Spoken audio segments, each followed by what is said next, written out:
This is our second hearing on foreign assistance grants, fittingly titled Money is Policy.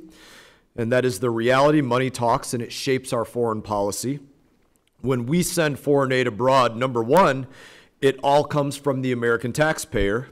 Number two, it's usually not Uncle Sam doing the heavy lifting. We're outsourcing that job to external organizations, trusting them to get the mission done in line with America's foreign policy goals and objectives. At least that's what we're led to believe, and that's what we hope happens in many circumstances. But something starkly different happens when that theory is put into practice in too many cases.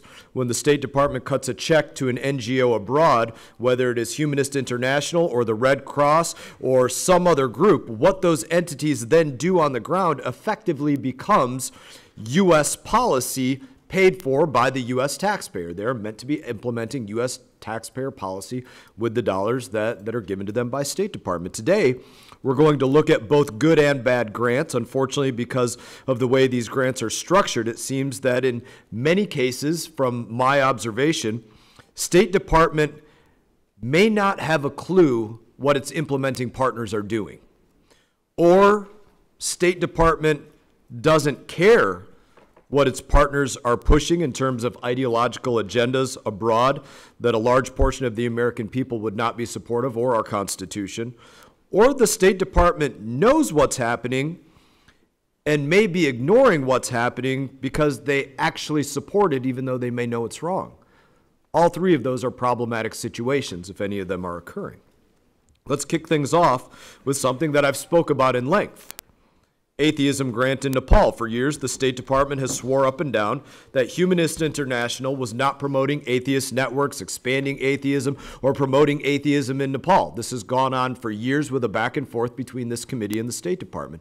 Deputy Secretary of State for Management and Resources, Richard Verma, came here to this subcommittee, forcefully declared without hesitation, State Department was not funding the promotion of atheism in Nepal. But just a month later, that office called me personally to reverse course, and in my opinion, they realized that the ruse was up, that they weren't going to get away with the lies that were being told to us any further.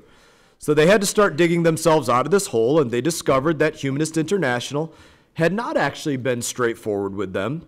That raises a whole mess of new questions that have yet to be answered properly, and I will have more to say about that later. Another issue uncovered by this committee's majority concerns illegal immigration policies in places like Mexico. One grant, for instance, went to a group that literally violated the terms of its grant agreement by coaching migrants on how to evade U.S. law. Let me say this in a more plain way. Under border czar Kamala Harris, the Biden-Harris administration gave out grants to coach illegals on how to evade U.S. law, on how to get around Border Patrol so they could come here and have their lodging, food, health care, other things paid for by the American taxpayer. That is real. That's something that happened under this administration. In that circumstance, the State Department tried to stonewall this committee about this grant as well, just like they did with the Atheism in Nepal grant. First, the State Department denied that there was any cause for concern. Then they dug in a little bit more. The State Department backtracked and admitted there was a problem at a certain point. The State Department did not just provide inaccurate information to this committee. The State Department lied to us. And let's remember that these are public hearings. And they're public hearings in the people's house, which means that if you're lying to us, you are lying to the American people from whom you actually get every single dollar which you may spread around the globe. These people work for you. So I'm going to go back to what I said earlier again. Is the State Department going to claim at some point that they did not know what was being done? Is the State Department going to say that they didn't care what was being done? Or is the State Department going to tell us that they knew about it, they knew it was wrong, but they encouraged it to go on anyways because people in State Department were in support of these radical ideas? No matter which way it goes, it's unacceptable. This is just the tip of the iceberg. I would say this, I believe this personally, if we have a diplomat abroad or a dollar of foreign aid going anywhere or a kernel of aid somewhere, It should be to make America win. What we have instead is, in too many cases, the State Department fighting to make the world godless, which is what grants to expand atheism do, or coaching migrants on how to enter our southern border illegally, evading U.S. law.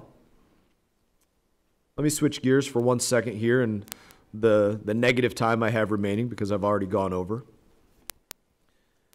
The Office to Monitor and Combat Trafficking in Persons, also known as JTIP.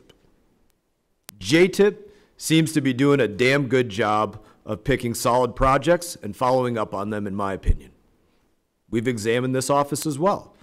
Their work, which targets child trafficking and scam centers, has been a success. They have been transparent throughout with this committee. I look forward to hearing more about the success on how JTIP is performing its due diligence to monitor and evaluate the outcomes of the programs that they put in place. And I hope that other parts of State Department can learn lessons, both in how to communicate with this committee, these subcommittees, and how to conduct proper oversight of the programs that they are implementing. Hey everyone, thank you for watching this video. If you enjoyed the video, please click like and subscribe. I will be back on YouTube with more exclusive content, so stay tuned.